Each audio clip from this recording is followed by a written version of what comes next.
From Eyewitness News, this is Newsmakers. Allan Fung is hoping second time's the charm. The popular mayor of Cranston was the Republican nominee for governor in 2014. Now he's looking to unseat the person who beat him, Gina Raimondo. What has Fung learned from his first run at governor, and how will he navigate an increasingly crowded field? This week on Newsmakers, Republican candidate for governor, Allan Fung. Welcome to Newsmakers. I'm Tim White. Joining me on the program from WPRI.com, Ted Nesi. Mayor Allan Fung, Republican gubernatorial candidate. Welcome to the show. Thanks for coming on. Thanks, guys, for having me back. So usually we ask candidates, why do you want to be governor? But we heard a lot of that the last time around in 2014. So I'm wondering what's changed about your platform or your candidacy from your last run that you want voters to know? Well, first and foremost, the reason that I'm running is, like many Rhode Islanders, I'm very disappointed in the state of our state under the current governor's administration. She's hurt a lot of people, and it's not right. We want to bring back government for the little guys. We deserve better, and we will do better on my administration. All right, I want to dive into some nitty-gritty. We want to start with the economy.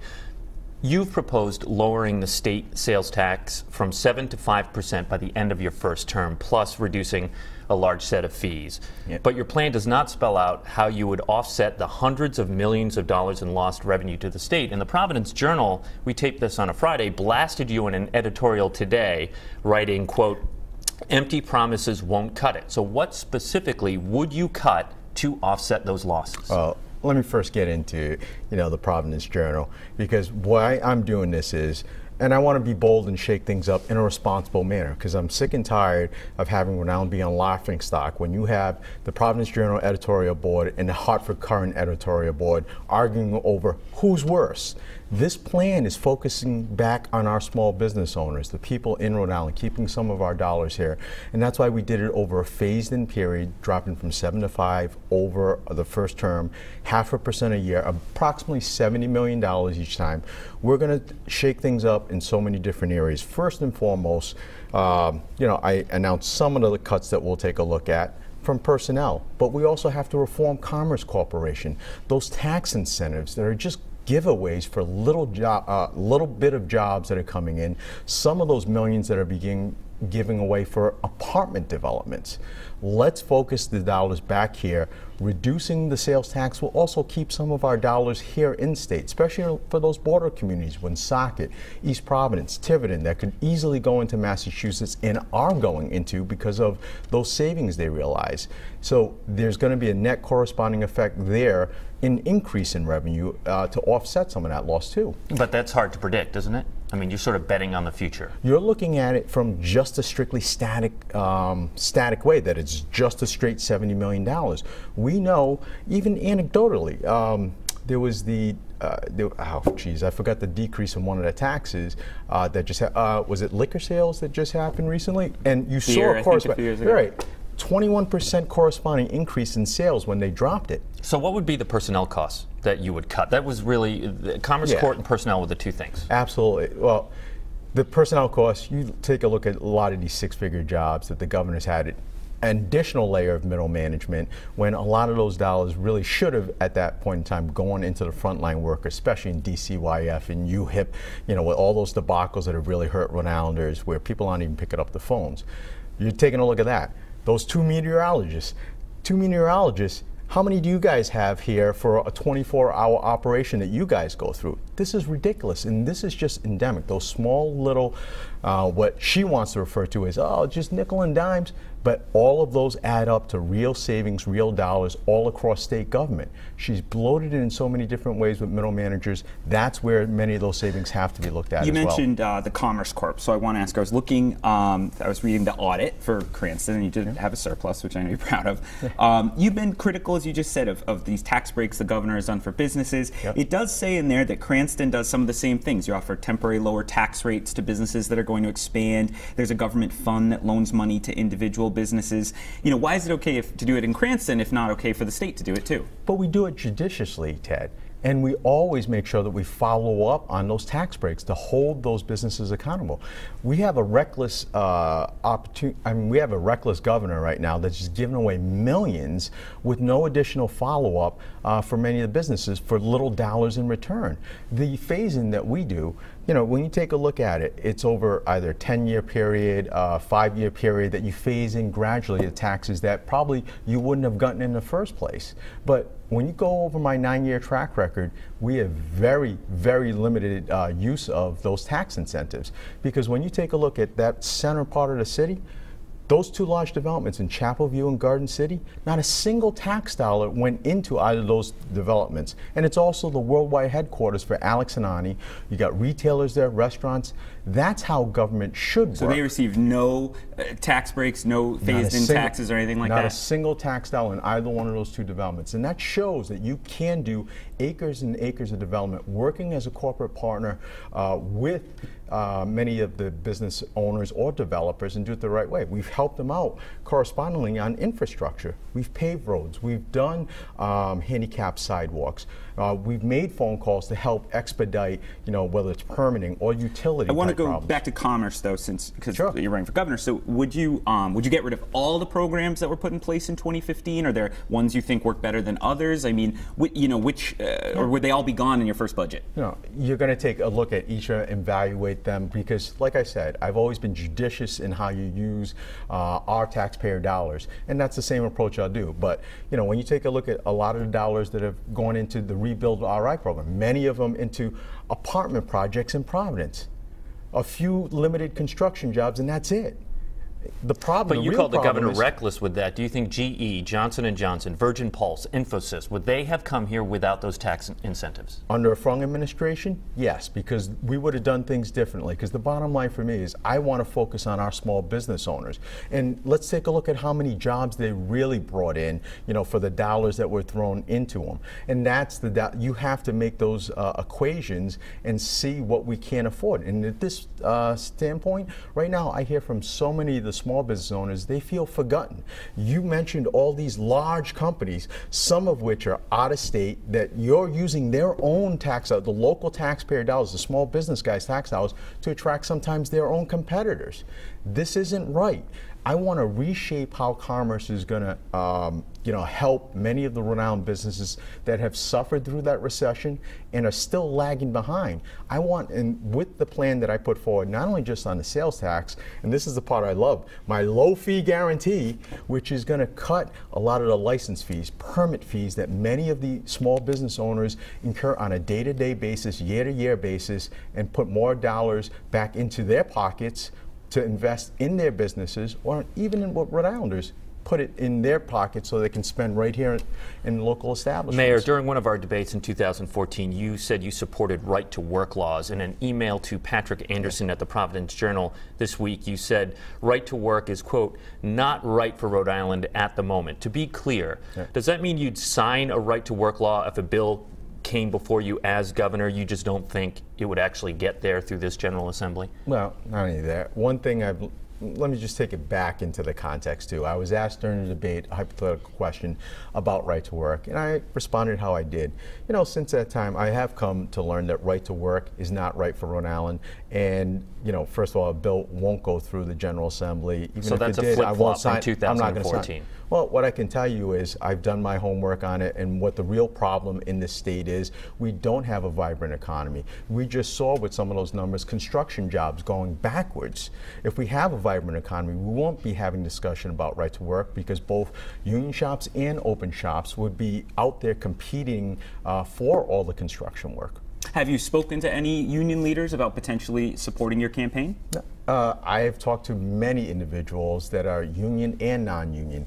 As far as many of our frontline workers, laborers, Teamsters, I'm asking everyone for their support, and that message is resonating because they see not only what I've done in Cranston and the successes we had to turn that city around, but also the plans that I'm starting to put out are resonating with them.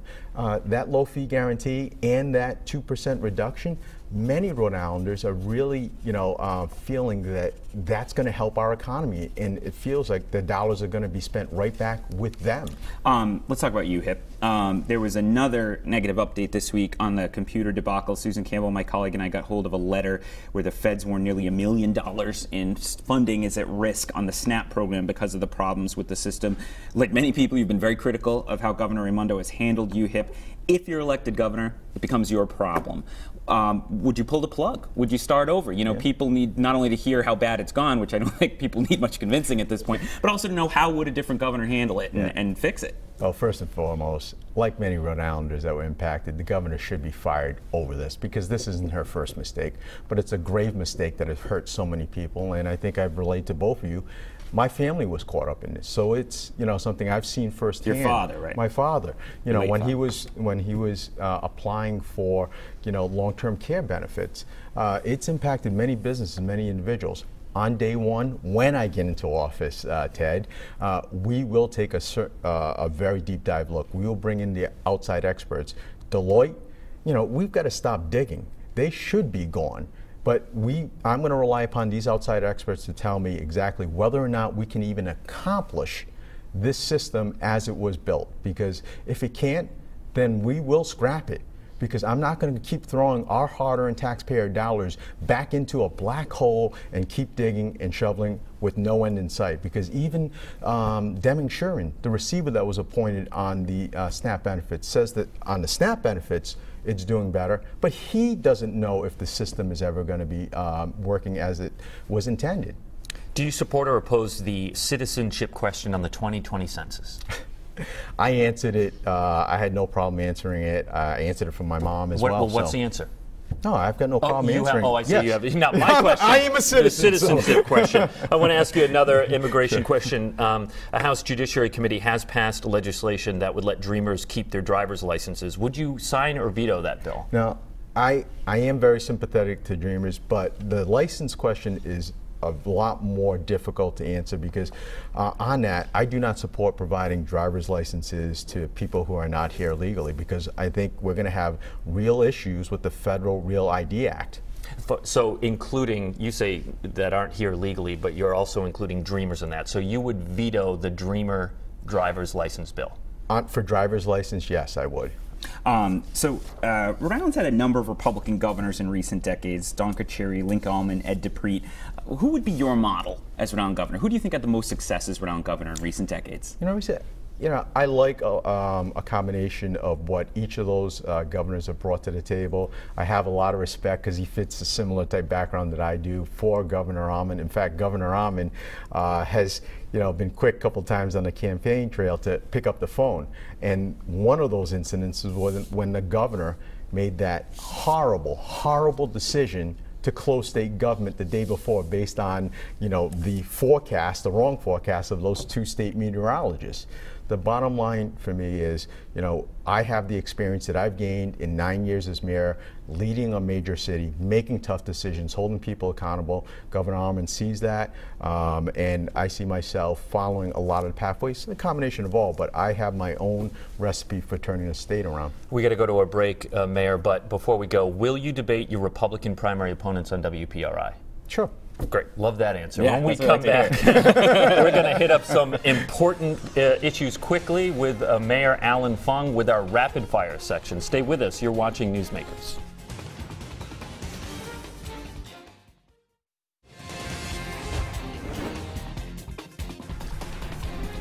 Welcome back to Newsmakers. I'm Tim White. To my left, WPRI.com reporter Ted Nesi. Our guest this week is Republican gubernatorial candidate and Mayor of Cranston, Allan Fung. Mayor, you should be used to this by now. Yep. We've done this drill quite a few times. I'm looking for one-word answers. We're going to do a rapid-fire section on a couple of subjects. And it's in the past. I'll see what the questions are. All right, easy. Are you pro-choice or pro-life? I've always respected women's right to make a medical decision with common sense limitations such as no partial birth or late-term abortions. I support an abortion-free option on the exchange and parental notification. Do you support or oppose the legalization of recreational marijuana for those 21 years of age or older? Actually, I definitely support medical marijuana, and I'm still looking at the legalization of recreational. I want to see more data. So you're open to it? I'm open to it. All right. Do you support or oppose the $250 million school repair bond? That I do support with some tweaks, because one of the things I want to make sure is communities outside of Providence, you know, the Wesley, Woonsockets, West Greenwiches, get their same fair amount of dollars. Do you support or oppose the proposed power plant in Burrillville? I'm a supporter of local control, so whatever the This is a hugely important issue to the voters, and they want to know where their future governor could stand on this. Do you support or oppose the power plant in Burrillville? Local control, put it on the ballot for them. As governor, would you reappoint State Police Colonel Anna Sumpico? I'm not making any decisions on any individuals at this point in time. All right, Ted? Rhode Island spends billions of dollars a year on K-12 education, and we've actually added hundreds of millions more in the last decade with the school funding formula. And yet, when the test scores come out, Rhode Island still lags other states, and very much including Massachusetts, which is often at the top of these lists. Big picture, what do you think is the fundamental problem there, and what can be done to fix it? You know, I think we have to first and foremost recognize that our students need the fundamentals at the earlier level, so that a stronger foundation for reading, you know, before grade 3. You know, I do support having that pre-K type education to help start laying that foundation. But also, as they get older, from high school on, they need more options and choices. When I talk about options and choices, it can't just be strictly a college type mentality that we're putting on every single student right now, which is great. But you also have need options like career and tech. I'm very proud of the Career and Tech Center we have at Cranston High School West. And it's not just the career and tech that you thought about like 20, 30, 50 years ago. You know, you're talking about options like Cisco Systems, aquaculture, culinary arts, medical pathways. Students need options and choices, getting them ready, and they need the credits at an earlier start for leading into their college choices. You have opposed charter school Achievement First opening more schools and expanding in that manner. Data shows students at Achievement First outperform students in the same grades in Cranston, in your city.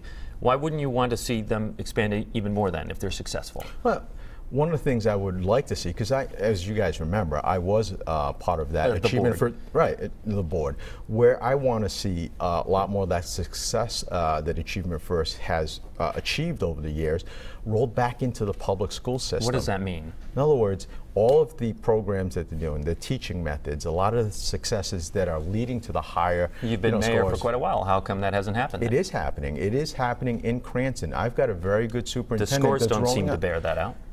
The scores tell one side of the story. Talk to a lot of the educators. Talk to my superintendent about what they're doing, the innovations that she's putting into the school system now. It's going to take some time to catch up to a lot of what you're seeing in other schools, but the innovation will work, and I trust in our superintendent and what she's doing. Can I keep with the a city question for you, if you don't mind? Last year, Kathy Gregg at the Providence Journal reported Cranston represents 38% of disability pension applications to the state retirement board over the last 6.5 years, even though the city is just 20% of the members in the system. That's nearly double, Mayor. Right. What is it about the culture of Cranston that your accidental disability pensions are so high? No, it's not a culture of Cranston per se, Tim, because we are one of the few communities, public safety, that is in that state pension system. We do have a scenario right now where we have several firefighters and I think police officers that are stuck in that what we call like a gap system, where they're injured on duty. Injured on duty status. They're 100% of their salary tax-free, waiting. Not tax-free because, well, injured on duty status. Yes, I forget about. Sorry about that. Correct. They're on that injured on duty status because of whatever injury that they received on the job.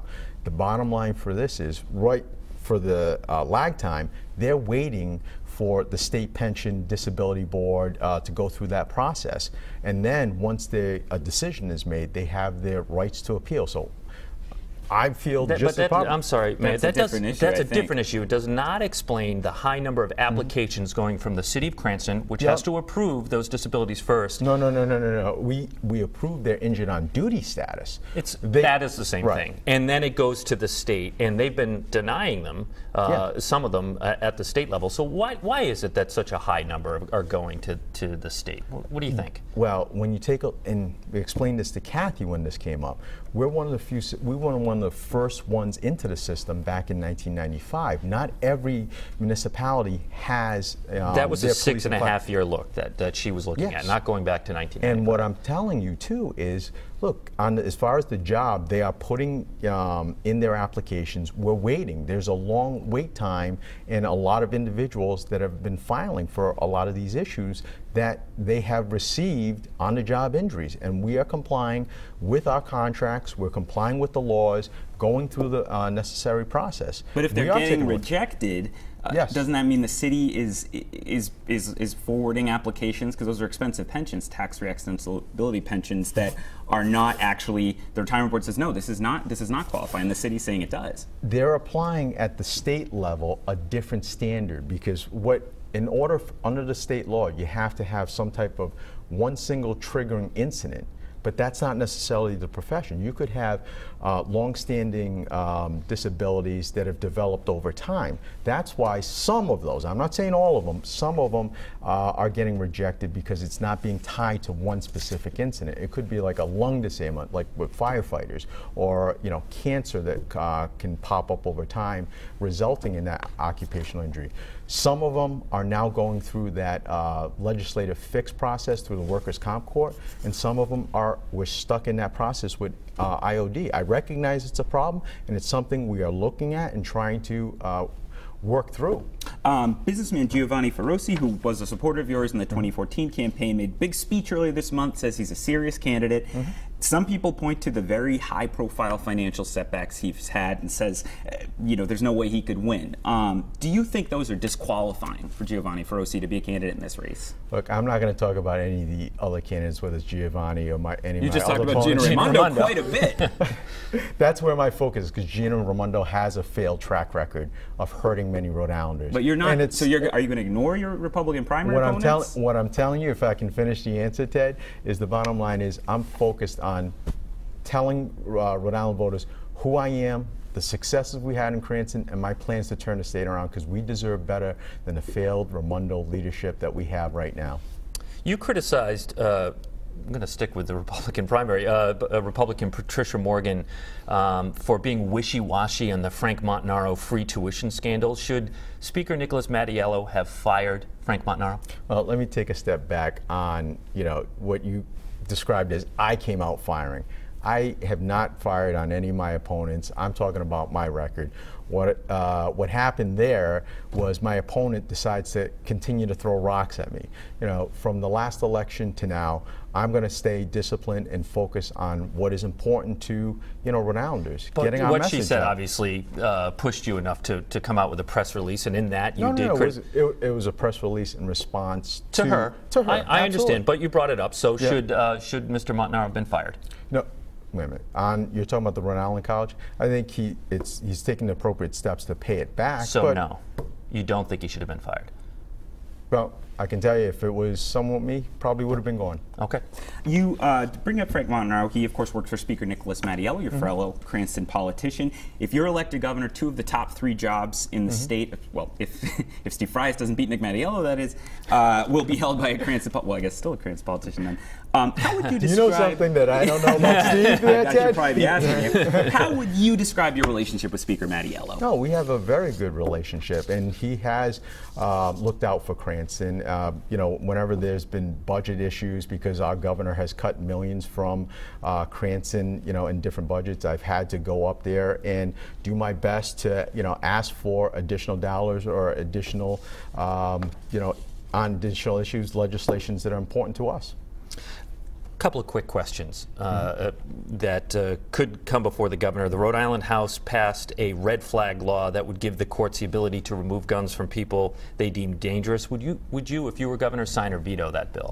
You're talking about the red flag bill? Red flag bill. Well, the way it's currently presented, I do have a concern still with the current, because I think I spoke with you last time, Ted. Yeah. You know, the one area that is missing is a medical professional, because we're talking about individual. It's a serious mental health issue. A judge making that decision should have in that calculus a medical professional. So the way it's written now, it sounds like you'd probably veto it. You're not happy with it.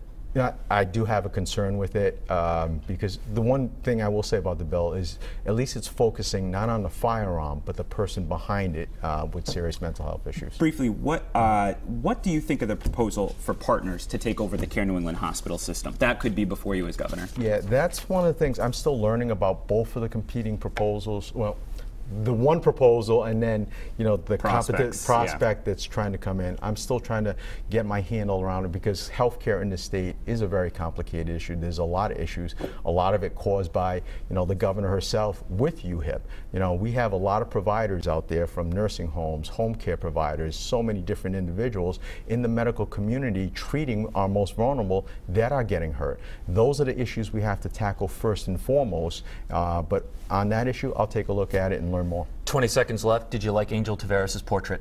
It was a wonderful portrait, and I'm happy for and you two my are good friend. friends. I'm happy for my He friend. said last week one reason he can't support you is you're in the wrong party. He says you say the same thing about him. I see the same thing about him.